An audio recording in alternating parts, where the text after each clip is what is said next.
Hello everybody, my name is Jordan Mast. I'm a PA at the Colorado Neurological Clinic out in Denver, Colorado.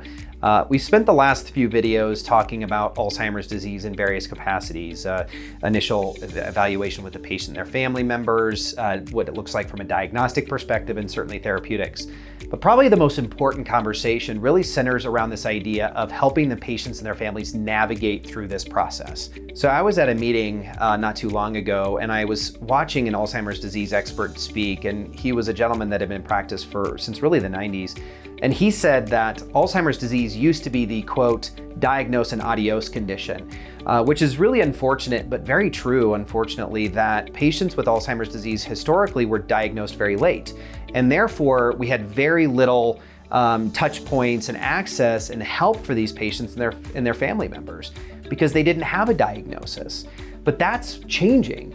And there's this concept and idea of patient navigation through this diagnosis. I think the important fact here is that we as PAs have an extremely unique opportunity to be able to be with these patients and their loved ones through their entire journey, in that initial stage of diagnosis, all the way to the end. The unfortunate thing is there are a lot of barriers for this. Number one, as I mentioned previously, is a timely diagnosis. Patients and loved ones are used to being very conservative and waiting. We've talked about that a lot. And if they don't have a diagnosis, well, then they don't have access to patient navigation, understanding what support services they have. There's fragmented care. Fragmented care, looking at different support services like the primary care provider, the neurologist side of things, certainly social work, care coordinators, etc. And unfortunately, there's some difficulty when it comes to communication. One question that I get all the time is understanding what access they have to different services. They don't even know what services are available to them. And this is unfortunately applicable both to the patient, the caregiver, and the healthcare provider. So navigation programs allow and empower healthcare providers like PAs to understand what we can provide to the patients so that we can be there for them. This can also help reduce caregiver strain, because caregiver strain is a massive, massive barrier. I have had so many patients come to me and I'm talking to them about, well, let's get him some physical therapy, let's get social work. And the caregiver's like, I don't have time for this. I'm just too overwhelmed. I'm worried about my finances, and I'm worried about this, and I'm worried about that. And I have my own health issues to worry about. And that's unfortunately extremely common. At the end of the day, we know that these navigation programs are really beneficial to everybody involved.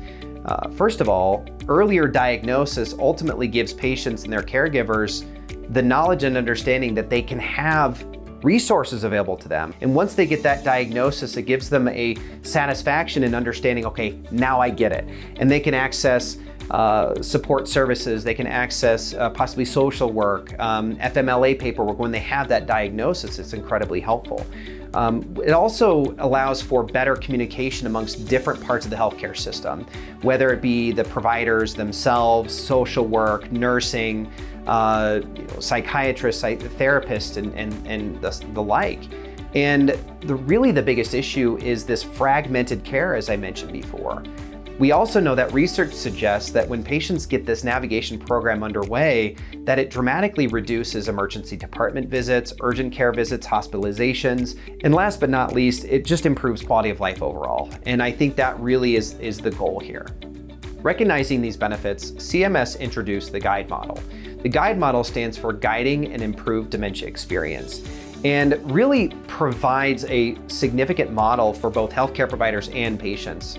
If implemented, it provides care navigators for patients, 24/7 hotline, which is incredibly helpful, and I think everybody appreciates that. An individualized care plan, which is ultimately important, and I touched on this in a previous video, that every single one of these patients are different, and what they need is vastly different than what each individual patient needs. And again, access to community services. The GUIDE model really underscores the importance of what all of us see in practice, that if patients and their caretakers feel supported, outcomes improve, and overall healthcare costs decrease. So how does this apply to us as PAs? Well, ultimately, I think we are very uniquely positioned to help patients through this entire process. From the very beginning, we as PAs need to help patients have a very clear path forward. Patients and families need clear guidance. We provide education on what the disease state looks like, what's possibly going to happen moving forward, and how to set up a realistic care plan. Alzheimer's disease is a multidisciplinary condition, and we as PAs can help navigate through this system, helping patients and their caregivers understand, well, what specific resources they might need, and maybe don't even understand what they need, and help them through that process.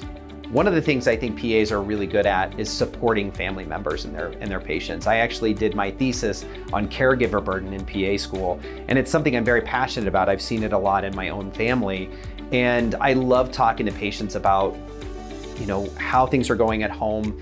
It's funny because a lot of times I'll talk to the patient, obviously initially, and then I'll turn to the patient's caregiver and I'll say, "How are you doing?" And sometimes they get taken aback a little bit. They don't understand that they're a primary focus for me as well. And lastly, it's a tough one, is addressing future concerns. And unfortunately, we have to talk about those things that we don't like to talk about, which is, what does the future look like? And I think if we do that in an empowering way, not that we're telling them that this is going to happen next week or this is going to happen next month, but let's hope for the best and be optimistic, but let's plan for that future. Living situation changes and driving conversations. These are touch points that we as PAs can be intimately involved with and can make some complex issues feel very manageable for the patient and their loved ones. In Alzheimer's disease and dementia care, navigation is more than a service. It's a lifeline for these patients. In helping patients and their loved ones chart a clearer path forward, it helps dramatically improve their quality of life and helps make the impossible feel possible. And that's where I think we as PAs can shine.